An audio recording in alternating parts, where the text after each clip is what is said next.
Spend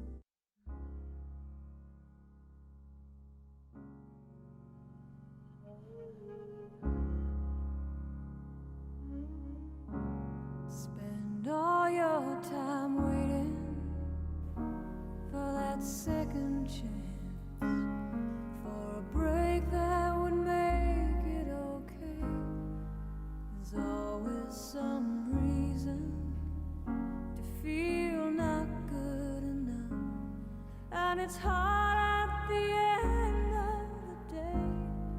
I need some distraction. Oh, beautiful release. Memories seep from my veins. Let me be empty. Oh, weightless, and maybe I'll find some peace tonight. In the arms of the angel, fly away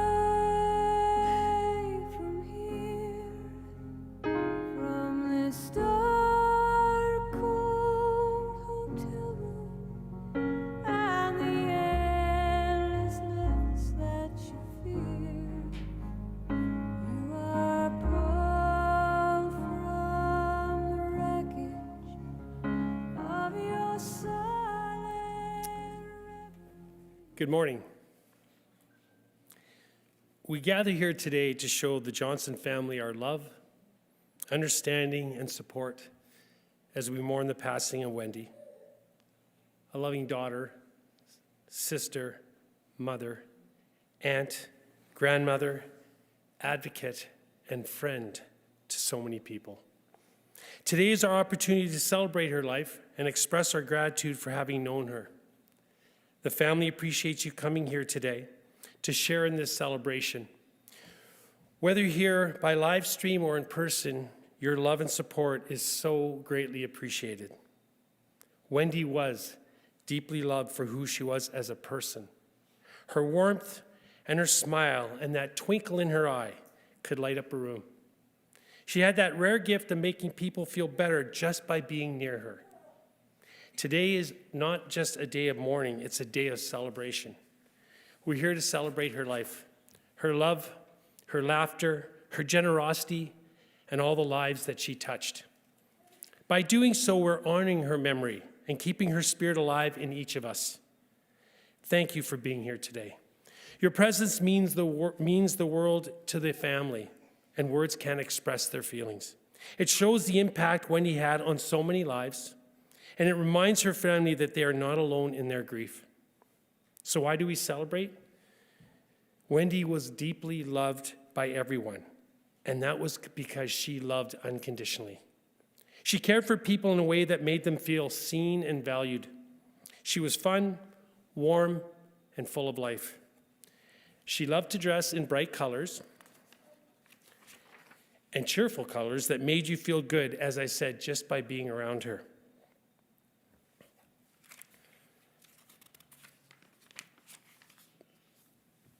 Wendy was remarkable. She impacted everyone that she met. She made a profound difference in our community, yet she never wanted recognition or praise. She did what she did because she loved the children. She loved the people she worked with. She loved the families she was with. She was a great hope. She was a great support and a great resource for anyone who needed help. To all of Wendy's family and friends, I hope that today will give you some much-needed comfort and relief. As I said, the family appreciates you being here today. Please bow your heads. We gather here to honor Wendy's life. Though her journey is ended, her love remains. We give thanks for Wendy. Her love shaped us, her wisdom guided us, and her laughter filled our hearts.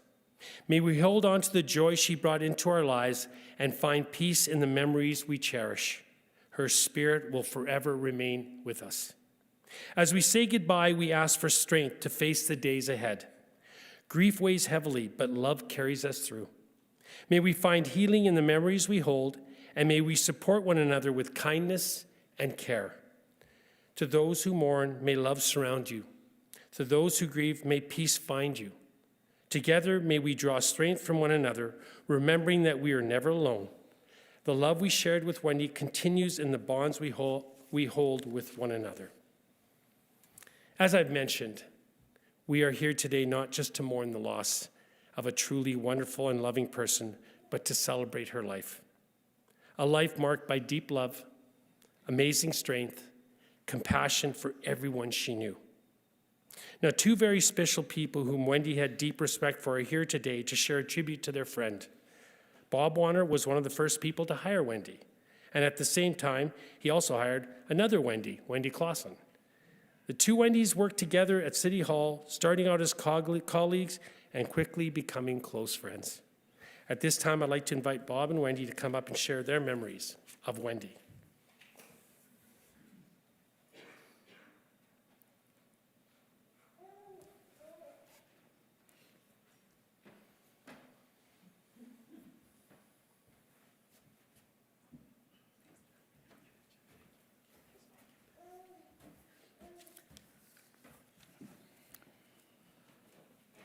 Good morning.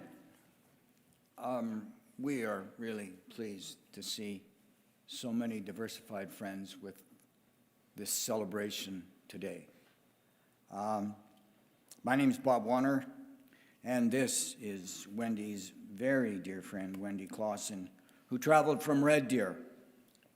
On behalf of Matt and Clara, thank you for being here today, including Wendy's sister Anne and her brother Brian, and family members in Nova Scotia via streaming. The Atlantic beaches and sea wind never ever left Wendy's heart. Joan and I have often remarked, and it seems that we too often are going to funerals these days, but you think you know someone, and then you hear about the many diversified parts of their lives that you knew about, but it became even more demonstrative of who this wonderful person was. 46 years ago, I recruited a young woman with a master's degree in deaf-blind education. And I must tell you, as Wendy knows, I depart from script on occasion. I just met the spark of the person who I haven't seen probably for 40 years, maybe more than that, 46 years to be exact, who was the spark. Glenn Martin and his daughter are here today. Glenn Martin came into my office at City Hall. We had a number of hearing impaired children in early childhood services and daycare programs. And he was a fairly persistent individual. He sat in my office several times and said, we need to do something for these kids. And he was very persuasive, very successful at convincing me that we needed to get resources in to help educate and learn those children. And that daughter is here today, and she, I would submit to the family, is an example of one of the living successes that Wendy Wheelock Johnson had in Medicine Hat. When I recruited Wendy to work as the special children's consultant for, I emphasize, if you'd allow me today, public daycare, public was the word that I was looking for, of daycare centers and early childhood services as a consultant.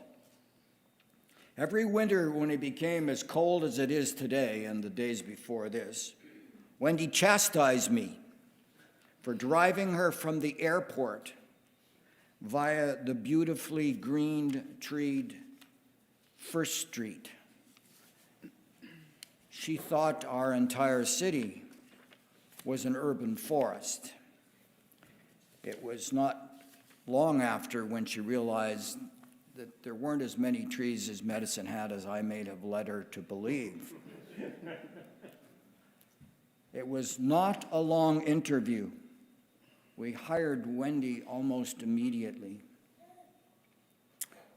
She was an exceptional person. You saw that, and I think all of you in this room immediately understood that when you met this woman, she had a set of skills and attributes that just captured your heart and your mind. The other Wendy, who became her lifelong friend, toured her around the city and into the programs.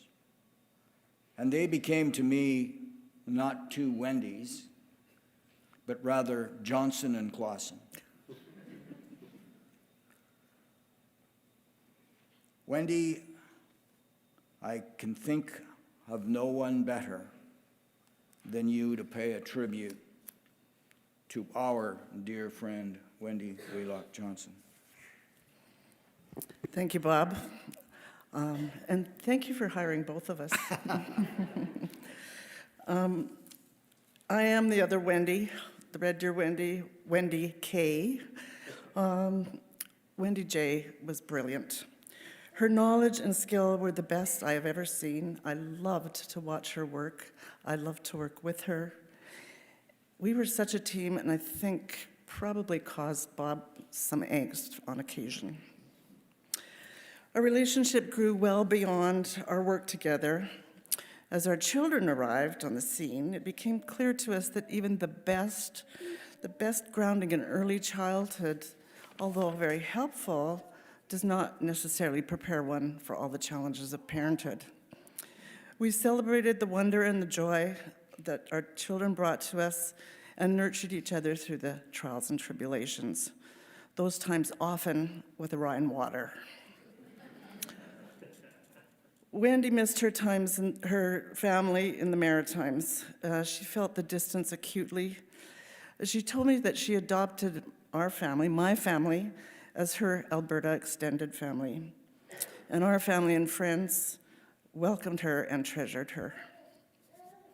Wendy often recalled her free-range childhood, most often involving water, sailing, swimming. She kept that playfulness forever, always up for an adventure, and she created a few adventures of her own, and not always on purpose. Wendy was kind and loving and accepting and positive and supportive. She was a good friend to many. To Wendy's sister Anne, who I know is with us through the live stream, you know how Wendy wanted to so deeply to be with you more than she could be. And to Brian, it was a salve to Wendy's heart to have your relationship grow to new depths over the years, and she so appreciated you being here these past weeks. Matt and Clara, you filled your mom's heart to overflowing. She so respected and admired you both for all that you achieved in your career and in building your families. And your children were the ultimate joy in her life.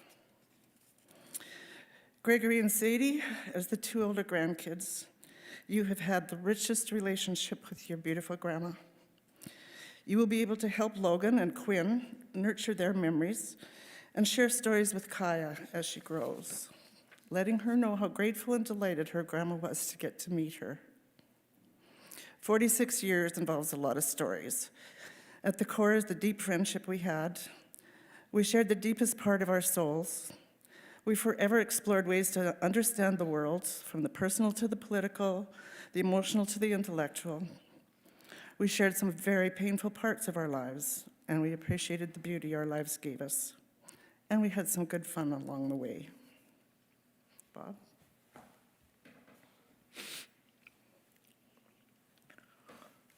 Wendy loved her family and childhood home in Nova Scotia.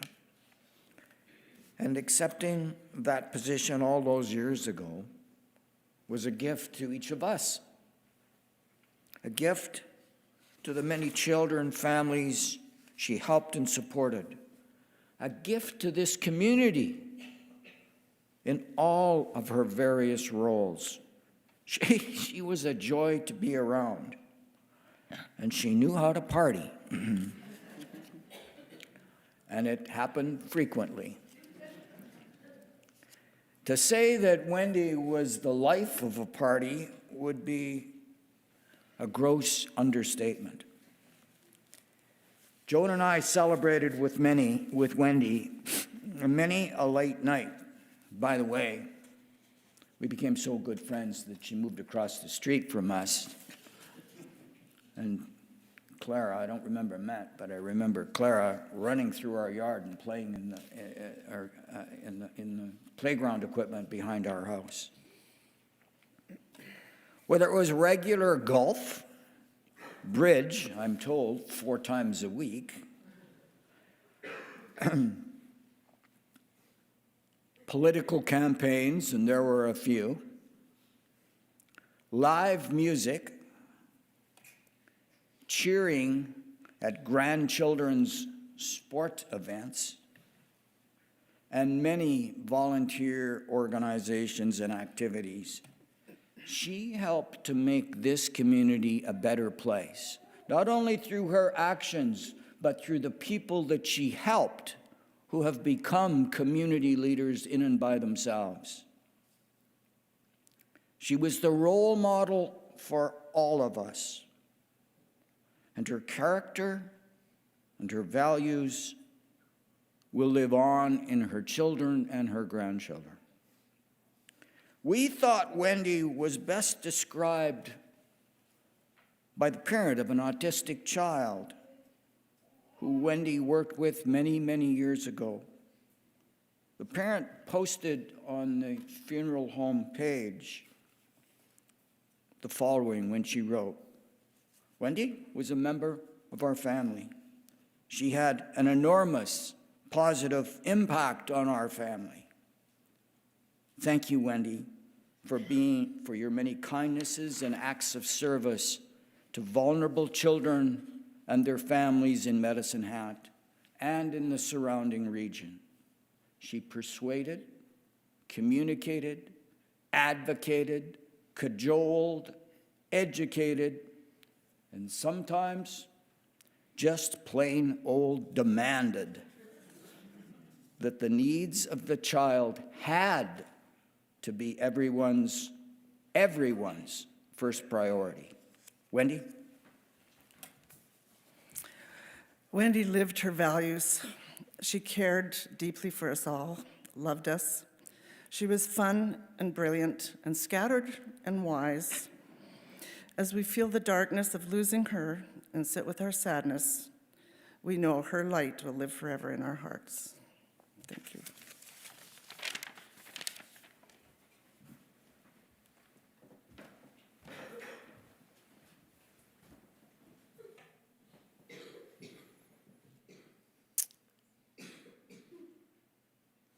Bob and Wendy, thank you so much for sharing those wonderful memories and stories. I know that the family really appreciates it, and they really appreciate you for all the stuff you've done.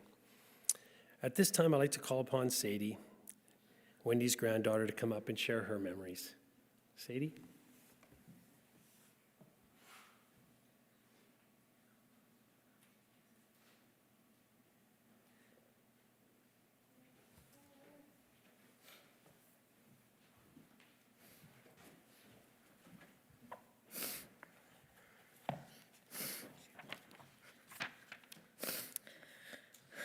Hi everyone, my name is Sadie. I'm Wendy's granddaughter, and I want to thank you all for coming to honor and celebrate my grandma today. She was truly a special lady and will always be in our hearts. For as long as I remember, Grandma Wendy has always been by my side, supporting me, loving me, and showing me that anything is possible. I'm so thankful to have had such a beautiful, generous, kind, and strong woman as my grandma. There are too many words to describe how amazing and true she really was. And she's everything that I aspired to be. Growing up with her was the best. She put color and light into the world and opened up so many opportunities for us. My favorite childhood memories will always be living with her. All the holidays we spent together, all the baking we did, and taking Rainbow, her old dog, on walks. She always had something fun for us to do. These past few months have really been the hardest, not only for us, but for my grandma. She showed so much strength in her battles and fought so hard to get better. I'm so thankful I got to spend every day of it by her side, telling her I love her and that I'm here for her like she always was for me. I hope she knows I'm so proud of her for being so strong and getting through everything. I hope she's finally at peace and feel okay. Grandma Wendy deserves better. She deserves the whole world, and I'll always be sorry this happened. But I know now that she is resting peacefully and will always be watching over us. The only life I've ever known was with my grandma. I've spent so much amazing time with her, and now that she's gone, I feel lost, and I'll forever be missing her. Wishing she was here to see all my accomplishments, and to just be here, to tell all my stories and problems too, like I always used to. I will forever hold her in my heart and take her on all my journeys. I love you, Grandma. Thank you for making my life so special, and thank you for being the best ever. I'll never forget what you taught me, and I will look for you in all the moments that I wish you were here for, and I'll carry you in my heart always. You were the best, Grandma. You were my best friend. I'll miss you forever.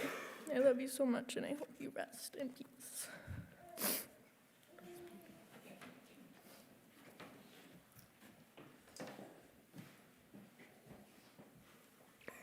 I know that was hard, Sadie, but that was so wonderful for you to come up and pay that tribute to your grandma. She would be so proud of you. At this time, I'd like to invite her daughter, Clara, and her son, Matthew, to come up and share some of their memories of their mom.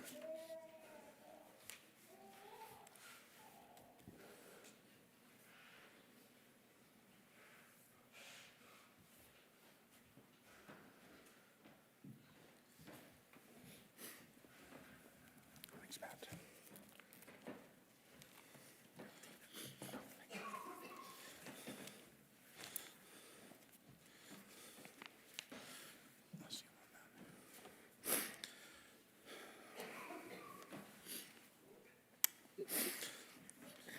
Good morning, everyone.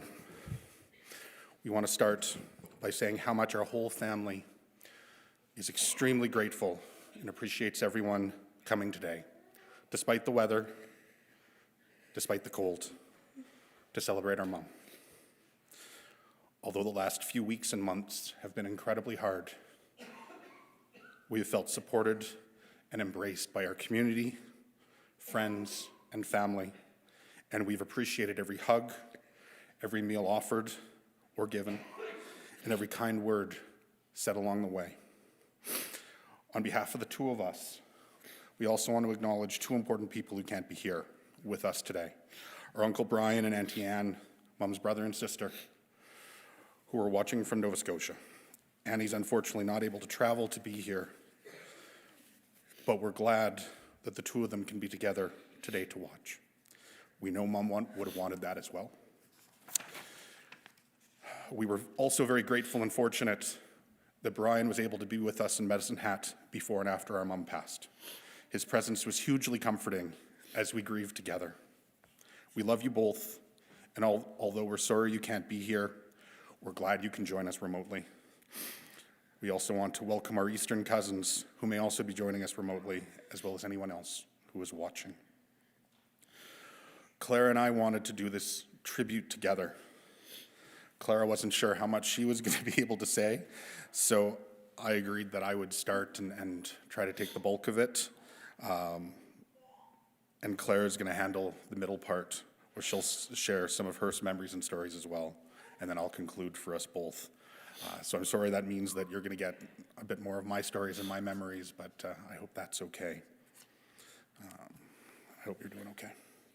We want to talk about some of our memories of Mom, both as the parent and grandmother that we mostly saw, but also the amazing professional, who we also saw, but a little bit more peripherally. We're going to start talking about how we remember Mom as kids, about her as a professional, how we saw her with her friends, and then finishing talking about how she was the best mom and grandma. Mom's love for Clara, for me, and for our grandkids has always been unconditional. Clara will talk later about her relationship with Mom, but for me, Mom was always supportive and always proud. Where my dad, who I'm thrilled is here, Where my dad pushed me and challenged me, which I definitely needed, my mom did the opposite. And it was the balance between them that I think shaped who I am and I think shaped who Claire is as well. Mom pulled, I guess, for lack of a better way to describe it. She always believed that I could do and be better. She supported my interests and tried to steer them in productive ways. For all the big life issues I faced, she never told me what I should do, but rather helped me figure out what I could do. She encouraged me to play sports and music and find time to have fun with friends. When I was thinking about dropping extracurricular activities because I had no money, because I was doing those activities, she made sure I didn't have to make that choice. Mom made sure we had lots of opportunities and experiences both in and out of Medicine Hat. Beyond getting both of us to any number of sports competitions, drama, and music lessons, Mom and Dad took us to Nova Scotia and then to England for 2 separate sabbatical years. In my teens, Mom and Dad agreed that I could live in Calgary for parts of 2 separate summers, one to take tennis lessons and stay with my grandmother, and a second with my cousin to learn how to build computers, how to repair them. I remember after I came back to Medicine Hat after living with my cousin, she was surprisingly understanding when I was a bit overzealous in building my own computer, which I wanted to go very fast and accidentally blew it up. After the fire was extinguished and the smoke dissipated, she and I had a good talk about what I could learn from the experience. But she didn't get mad. That pattern was Mom. She never forced anything on us, but wanted to help us understand and do better. When we started trying to think through what we knew of Mom's professional life, as part of writing her obituary, I think we both quickly realized that there was a lot of details about that side of her life that we simply didn't know or see as kids. I think as a kid, I took it on faith that Mom was making a difference every day at work. But otherwise, I think I had a bit of a two-dimensional view of my mom, which is something I suspect lots of children do of their parents. And so to answer some of our questions, we had to reach out to our Uncle Brian, to Bob, to Wendy, to our dad, and to fill in some of those details. And it turns out that we even had some things wrong, or at least I did. My sister knew this next bit, but I thought it was my dad who got a job to bring the two of them to Medicine Hat. I didn't realize it was my mom who got a job here. Through the process of filling in some of the details, of the things we didn't know about how our mom worked day to day, we've really enjoyed hearing stories about our mom. They have helped remind us why we loved her and why she was such an amazing mother. As I got older, I saw less of Mom because I moved away from Medicine Hat. I wasn't able to see how she interacted with the kids she worked with the families, or with her colleagues. But I always knew on some level that Mom wasn't just a great mom, but a great woman. But every so often, when I'd be home, I would run into somebody who knew Mom and would remind me how well-liked and well-respected she was. And I know Claire agrees that it was pretty common for her to run into somebody in the community who had previously worked with Mom, knew of her work, and they'd always praise her skills and passion. Since our mom's passing, we've received many condolences and words of comfort, but also many beautiful tributes to Mom's work and her involvement in the community. We've heard words like force of nature, Wonder Woman, pillar of strength. And hearing her described that way and knowing all of those comments all speak to the difference Mom has made for others has been incredibly heartwarming. We also wanted to mention one description that we both found entertaining and moving came from a tribute posted again on Mom's obituary page by Lisa Waits. And I don't know Lisa, but I hope she's here today. But she referred to Mom as chief lioness and bulldozer of all ridiculous policies and remover of unnecessary red tape. That was our mom. We always had a sense that this was the type of advocate that Mom was. And it's just been very meaningful to us to hear all of those wonderful comments. Having said that, I did get to see that side of her a few times.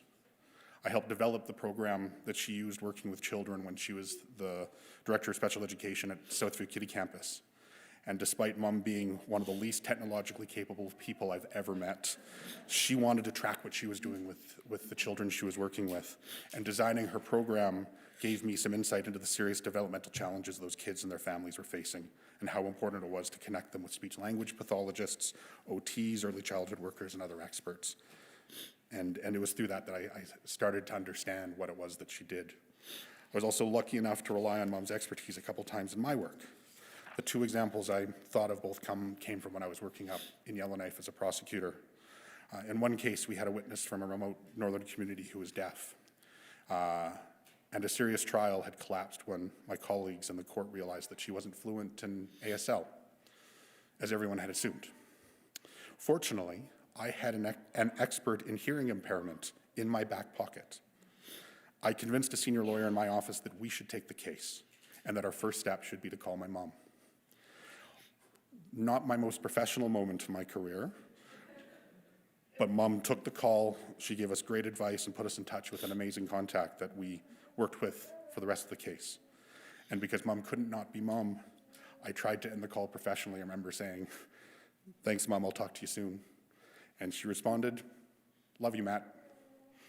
And my colleague thought that was hilarious and very sweet, and I appreciated it. The second example happened because Mom had exposed me to a variety of issues over the years, and not primarily, but one of those issues was mental health and developmental issues. Because I had a bit of knowledge and a bit of interest, and without getting into the full backstory, I became the prosecutor in our office who handled the cases where we wondered whether mental health might be a factor in the conduct we were seeing.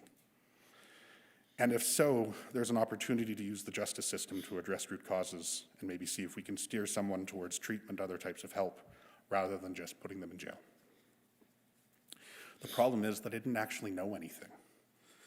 Mental health is not taught to lawyers in a meaningful way. I'm not able to diagnose schizophrenia or FASD or anything similar. Luckily, again, I had an expert in developmental disabilities in my back pocket. And so it wasn't every case, but it happened frequently enough that I would phone Mom to ask for her opinion on something that I was seeing. She was always happy to take time to listen, always gave me good advice. She let me know what I should be looking for and what to be thinking about, and sometimes who I might reach out to get more information. I probably didn't appreciate at the time how lucky I was to have someone who could help me in that way, without question, whenever I asked. I want to turn next to Mom as a friend. I'm about to turn it over to Clara because you've heard a lot from me. And I think we guess that that's how most people knew Mom, as a friend. Mom had close friends throughout her life. You heard from Bob and Wendy, her oldest and closest friends from when she first moved to Medicine Hat. More recently, she had her tribe, who she also loved dearly. And Mom had fun with all of her friends, golf in the summer, bridge anytime she could, both online and in person. We'd played tennis when I was younger, but I know she still enjoyed watching tennis on TV. And it was the same thing with swimming. She was a competitive swimmer and happily swam with her grandkids and wanted to make sure they were all comfortable in the water. Mom always had fun. She was rarely the organizer of the party, as far as I can remember, but she would always be invited, and she would always have a blast. And everyone would enjoy themselves that much more. She made people comfortable, partly because she was comfortable with herself. She was welcoming, she was comforting, she was weird, she was an unreformed hippie. She would just start singing at random times because that's what she wanted to do. And we also loved that you could know when we needed to take Mom home, because not only did she just sing, but she signed along as she sang. And that's when you knew. With that, I'll turn it over to Clara so she can talk about her perspective and her relationship with Mom. She also had more opportunities to see Mom with her friends, so she'll talk a bit about that too.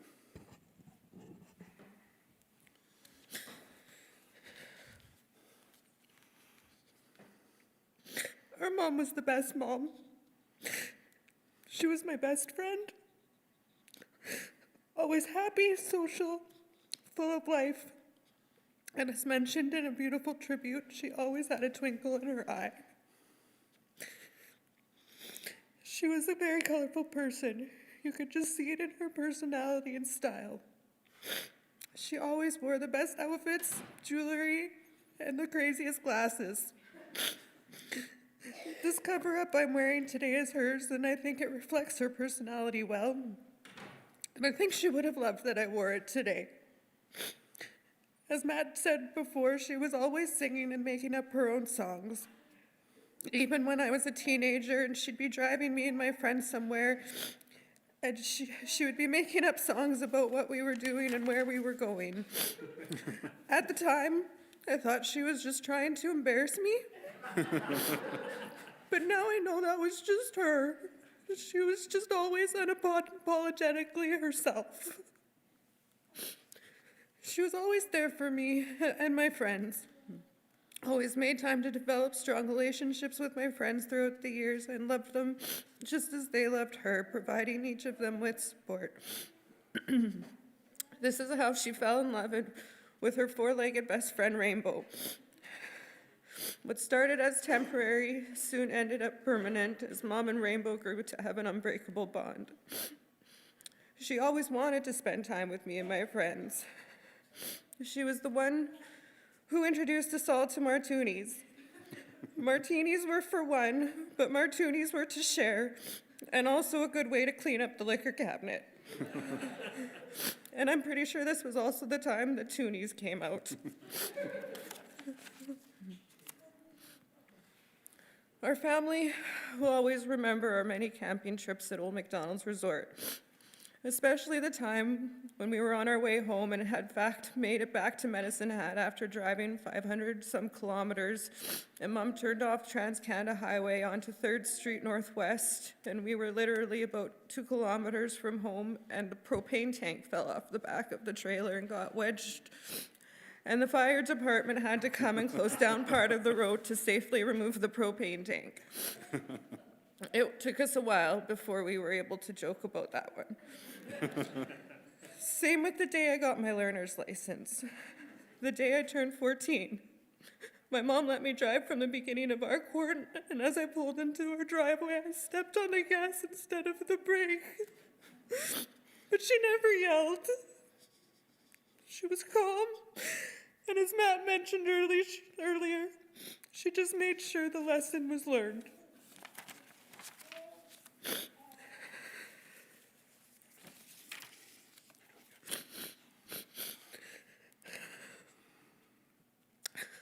Mom loved us fiercely and unconditionally. She was always there for us with unwavering, non-judgmental support. She was my rock, and she was always proud of me. She was there for me through some very tough years. If it weren't for her, I probably would not be a nurse and have the career that I do. I was incredibly lucky to have my mom's help and support, as she spent a lot of her time helping me raise my oldest 2 kids while I was busy with late night studying, school projects, and multiple practicums. For that, I am forever grateful. Through that, she created an incredible bond with her grandchildren, and I see her in them. I see her in all her grandchildren. She was such a proud grandma. You would find her at all her grandkids' events, whether it was school or sporting events, including hockey, lacrosse, horseback riding, soccer, ball hockey, or even football. And she would excitedly be waiting for FaceTimes with Quinn and Kaya whenever possible, and cherished every chance she had to see and talk to them. She was a proud grandma who always was bragging to her friends about all of her grandchildren's achievements. She loved to cook and bake with Sadie and would have loved to share the same moments with her other granddaughters. It was very common for Sadie to bring home brownies or desserts after spending time at Grandma's house.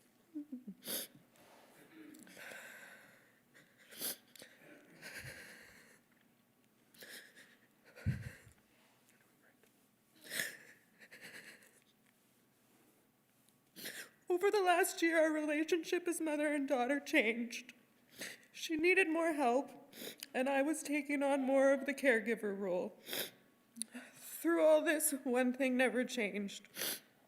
She was still my mom. She still loved unconditionally, and she was still there for me no matter what. I had the honor of spending these last 3 months by my mom's side, making sure she knew she was not alone in this, and making sure she knew how loved she was. Although the outcome was not what we wanted, I wouldn't give up that time I had with her for the world. A word that keeps coming up when my mom is described is advocate. It was heartbreaking to see that the woman who spent her life advocating for others could not advocate for herself, so I made sure I was there to advocate for her. I am blessed to have had this opportunity to have been with her and support her through this last journey. Through that journey, I was blessed to have gotten to know many of her friends, her tribe, and it makes me so happy and grateful that she was blessed with such an amazing group of friends. To see the community that she had, the love and support she had, and all the fun she had makes me feel overwhelmed with gratitude and happiness. A lot of these friends were also part of her bridge club. She loved bridge. She played it religiously, and it was more than just a card game to her. I think it was a connection. Recently, while my uncle was still in town, I learned that she also played the game as a child, that they would come home from school and their mom would have the card table set up and they would play bridge with their parents before dinner. No wonder she loved that game. I love you, Mom, and I miss you more than words can describe. We all do. I want to close by talking about our mom from the perspective of our family. Mom was an amazing mom and grandmother, and that's what we'll remember most about her. She was patient, empathetic, and understanding with all of us, even when she was having more and more difficulty getting up and down on the floor onto the couch. She would still get down with Quinn or with Logan and play with them at their level. When Quinn was 9 months old, we took a road trip to Nova Scotia, New Brunswick, and PEI during the pandemic. Mom flew to Ottawa and came with us. Quinn was experiencing some stranger danger, and every time Mom got into the back seat with her, Quinn would start screaming. So Mom would sigh or make a joke and move to the front seat. But the next time we were getting back in the car, she would sit in the back seat again, and Quinn would scream again. As far as I can remember, she was screamed at across Ontario, Quebec, and into New Brunswick. But as with many things, Mom was persistent and understanding, and eventually Quinn came around, and she was allowed to sit in the back seat with her and make faces, sing, and talk, and have a blast keeping Quinn entertained as we drove. Just like Mom adored them, Greg, Sadie, Logan, and Quinn all adored her in return. What I'm probably most sad about in all of this is that Kai is too young to have had the chance to have the same relationship with her grandma.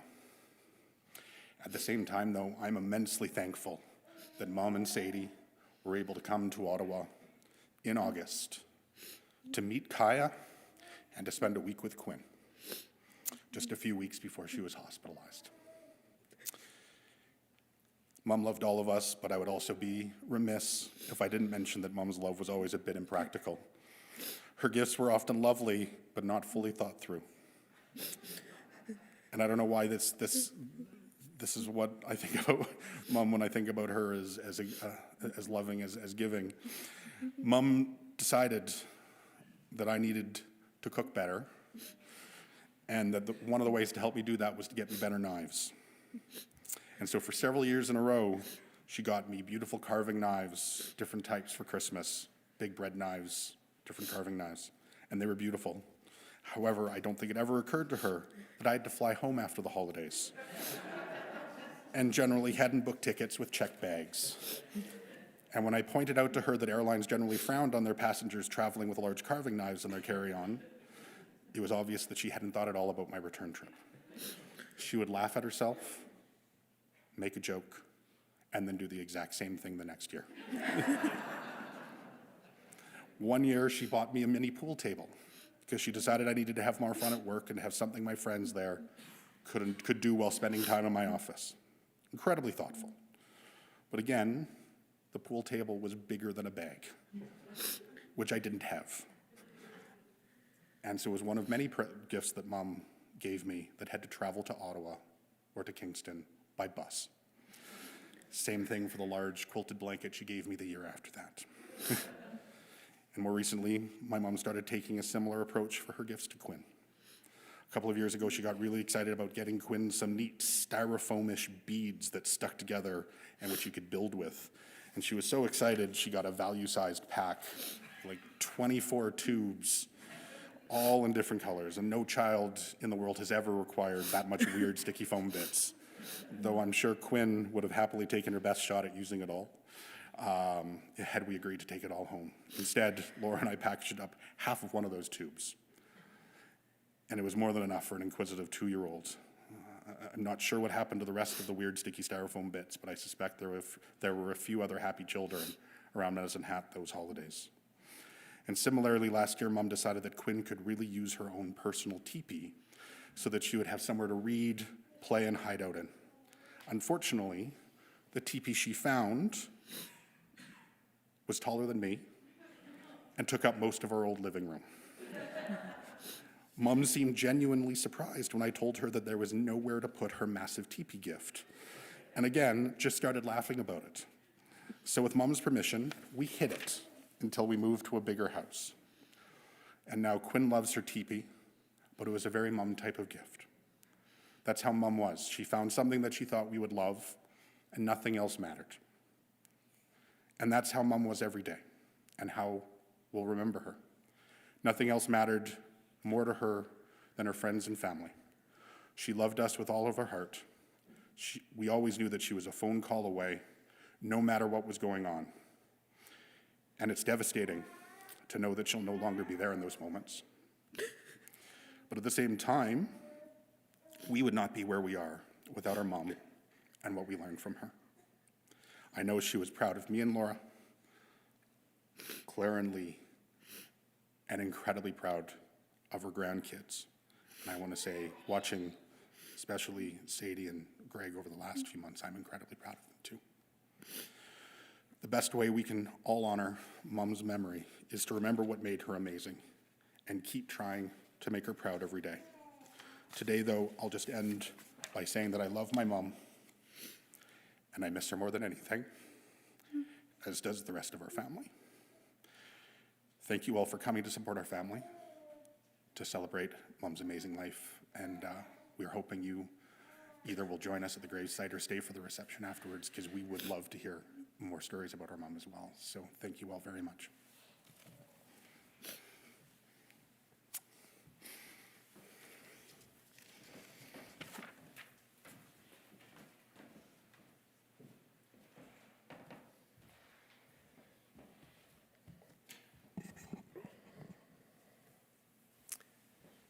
The first thing I noticed when I met Clara and Matthew when they came is how much you guys love each other. And you learned that from your mom. That was a wonderful, wonderful tribute. Thank you so much. You also mentioned her grandchildren. To her grandchildren, she loved each of you so very much. You brought her endless joy, laughter, and being with you was one of the greatest priorities in her life. She loved to be with you. It wasn't work. It wasn't babysitting. It's what she wanted. Know that you made her feel truly happy and loved whenever you were with her. As you grow up now, you're going to hear so many wonderful stories about your grandmother. You're going to hear some today. I want to give you a little homework assignment. You need to remember these stories, and you need to share them with your family and friends. These are good stories. These are good lessons. These are good life lessons, especially how we treat others with love, with kindness, with compassion, with care, and also be that advocate for others in your life. Now, if she could leave you with one wish, this is what it would be. My wish for you is simple. Have the very best life imaginable. Live life like you'll never grow old. Laugh, giggle, and cry if you must. Play as hard as you work. and always make time for the people and things you adore, especially your family. When you sleep, I hope you have the best dreams that make you wake up with a smile on your face. And know that you'll always be loved. That would be her wish for you. This celebration of Wendy's life has given us so many things to remember her by. We've heard memories about her life that we already knew, and some we didn't. However, each of these memories helps us to remember our own story of Wendy. Now let's wrap up all of these verbal stories with some visual ones.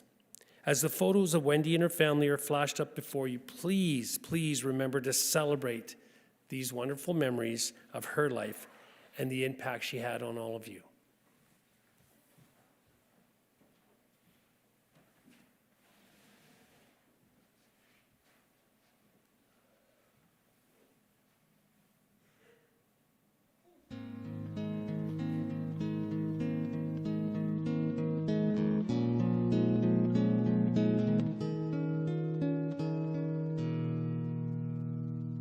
Somewhere over the rainbow way, up high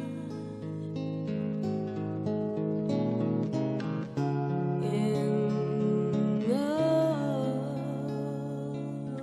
land that I heard of once in a lullaby.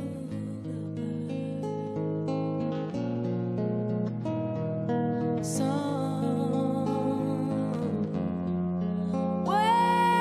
over the rainbow skies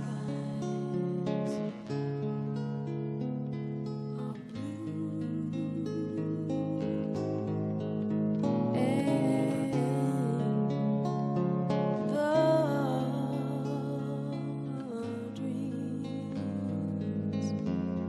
That you dare to dream really do come true. Someday I'll wish upon a star and wake up where the clouds are far behind me.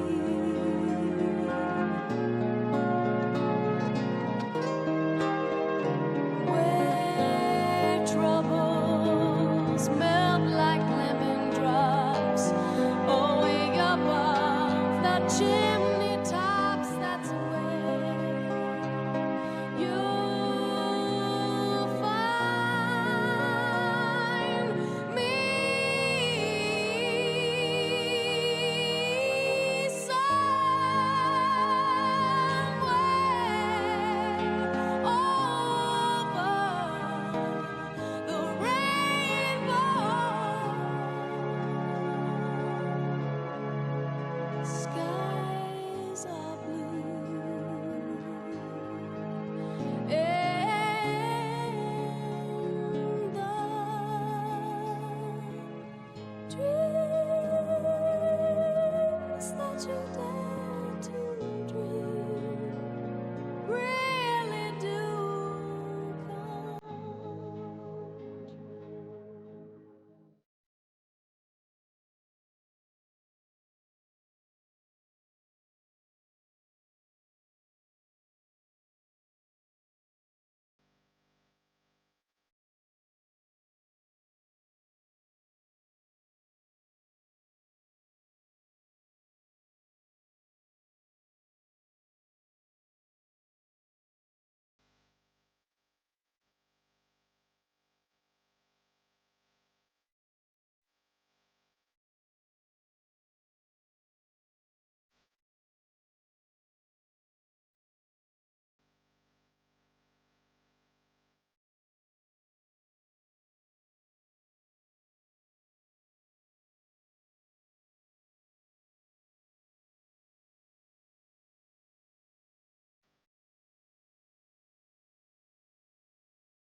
I've got a smile on my face and I've got four walls around me. I've got the sun in the sky, all the water surround me. Oh, you know, yeah, I win now and sometimes I lose. I've been battered, but I never bruise. It's not so bad. And I say, wait, hey, hey, it's just an ordinary day, and it's all your state of mind. At the end of the day, you just got to say it's alright.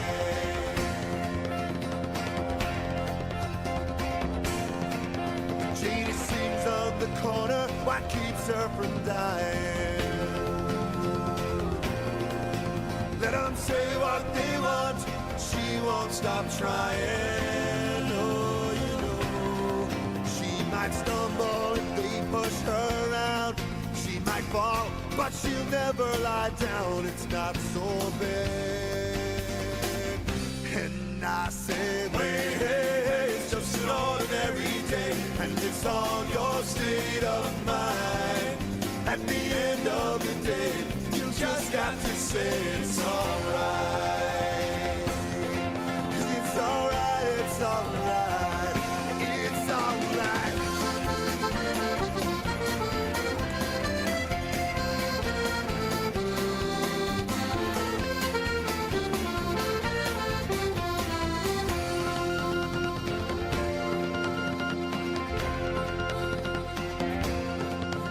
In this beautiful life, there's always some sorrow.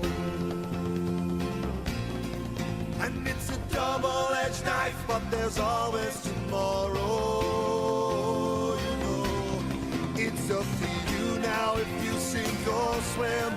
Just keep the faith that your ship will come in. It's not so bad. And I say, wait, hey, hey, it's just an ordinary day, and it's all your state of mind. At the end of the day, you just got to say, I say, wait, hey, hey, it's just an ordinary day, and it's all your state of mind.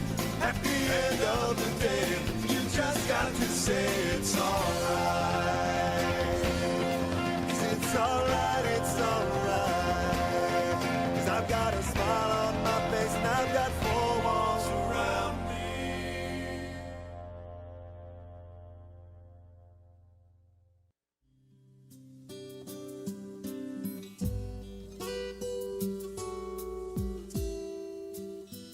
For you, there'll be no crying. For you,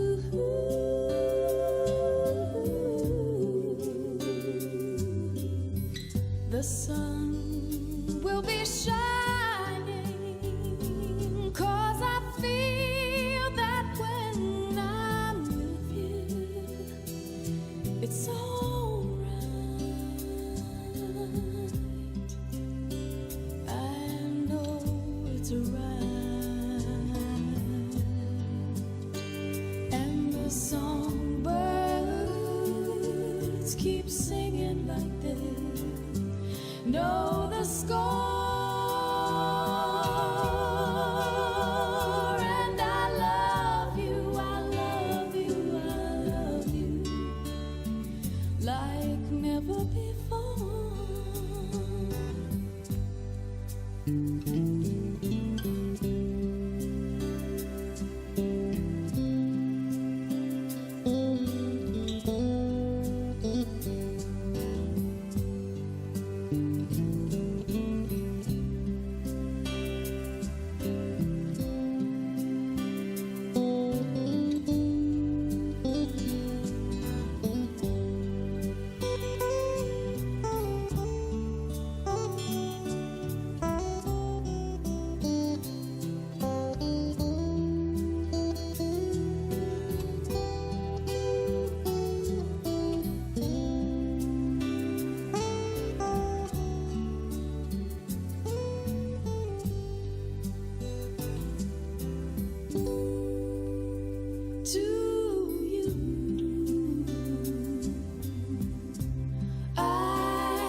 Wendy was a pillar of strength. She believed that you need to love this life, embrace each day, each moment with open arms and an open heart, never stop doing what you love to do, and have fun while you're doing it. But what we really got out of all the tributes we heard today is make sure that you're there for your family and your friends. Now, if she was here right now, she'd want this gathering not to be one of mourning. She'd want it to be a celebration of her life. And if she could leave all of you with one final thought, this is what it would be. You can shed tears that I'm gone, or you can smile because I've lived. You can close your eyes and pray that I'll come back, or you can open your eyes and see all I've left. Your heart can be empty because you can't see me, or you can be full of the love we shared. You can turn your back on tomorrow and live yesterday, or you can be happy for tomorrow because of yesterday. You can remember me and only that I've gone, or you can cherish my memory and let it live on. You can cry and close your mind, be empty and turn your back, or you can do what I'd want, smile, open your eyes, love, and go on. It is important that we celebrate Wendy's life because of the remarkable impact she had on so many of us. Now, as I read through the tributes, and Matthew brought this up, shared by those she helped and the friends that she loved so dearly, I was deeply moved by the words that were used to describe her.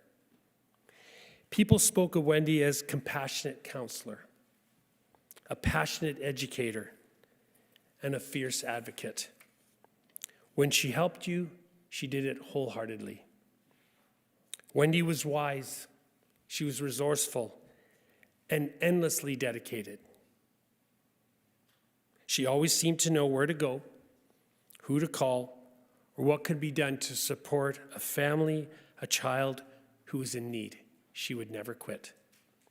She was committed to changing environments, systems, and situations so that those with little or no access to resources could get the help they deserved. She would not quit. Whatever it took, Wendy stayed on that journey with families, making sure they received the support they needed. And as I mentioned before, she never stopped advocating for those who needed someone to stand beside them. That was one of her greatest gifts, because there was no time clock. She would do it as long as it took. I hope that all of you can leave today feeling a bit better than when you arrived. I know that Wendy would be so pleased seeing you together, laughing and sharing all the wonderful stories of the things you did together as family and the time she spent with her colleagues and friends. Many people, especially you, family and friends, will sadly miss her, but Wendy will never be gone if you keep her memory in your hearts and in your minds. So please talk about her, think about her, and fondly remember those times that she touched your hearts in some way. Remember to keep these stories alive. Share them and celebrate the life she lived with us. Please bow your heads. In the darkness of loss, we may find moments of light. In the sorrow of parting, may we remember the joy of togetherness. In the ache of absence, may we hold on to the presence of love. Wendy is gone, but never truly lost. Love does not end, nor does the bond between souls.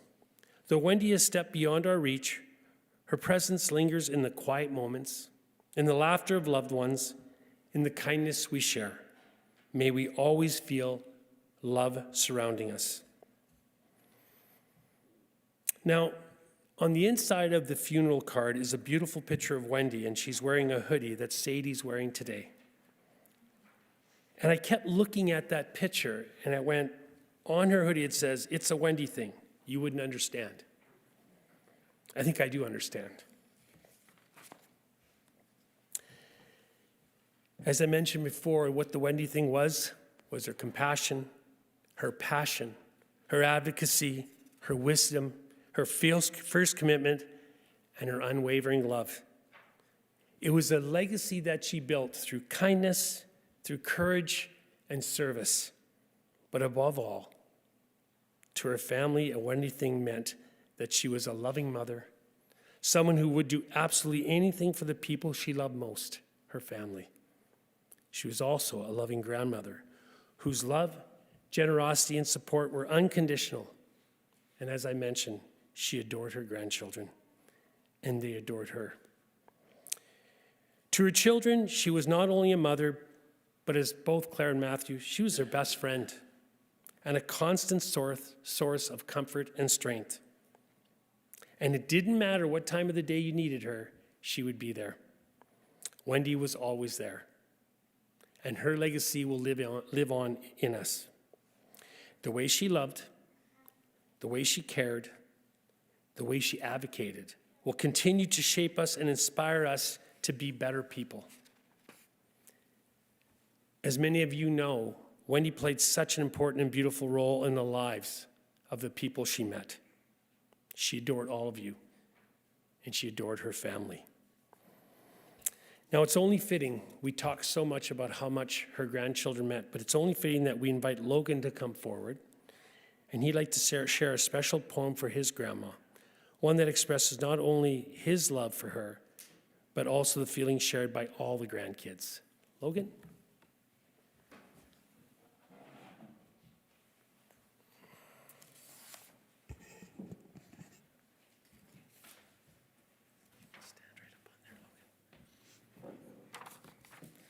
Do I need this?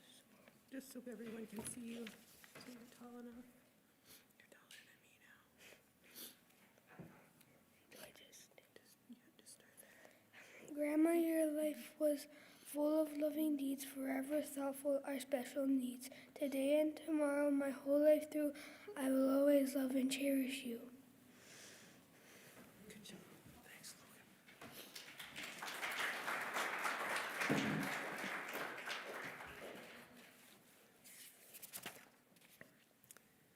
Thank you all for being here today and for joining us in this celebration of life. An amazing mother, as I said, and a loving grandmother, and a cherished friend by so many. Everyone is welcome to join the family at the interment. If you're following us to the cemetery, could you please turn your emergency lights on as we drive together? But Matthew brought up something that's really important. If you're not going to be there, please remain here and wait. The family, they do want to see you. They want to hear your stories. Lunch will be there. You can grab a sandwich while you're waiting, but they do want to see all of you. Again, please take time to share these moments, these memories, any stories you have to the family, because they do want to hear them. Once again, thank you for being here today, for helping us to honor and celebrate Wendy's wonderful life. Thank you. And I hope you're dancing in the sky. And I hope you're singing in the angels' choir. And I hope them angels know what they have. I bet it's so nice up in heaven since you arrived. Tell me, what does it look like in heaven? Is it peaceful? Is it free? Like they say? Does the sun shine bright forever? Have your fears and your pain go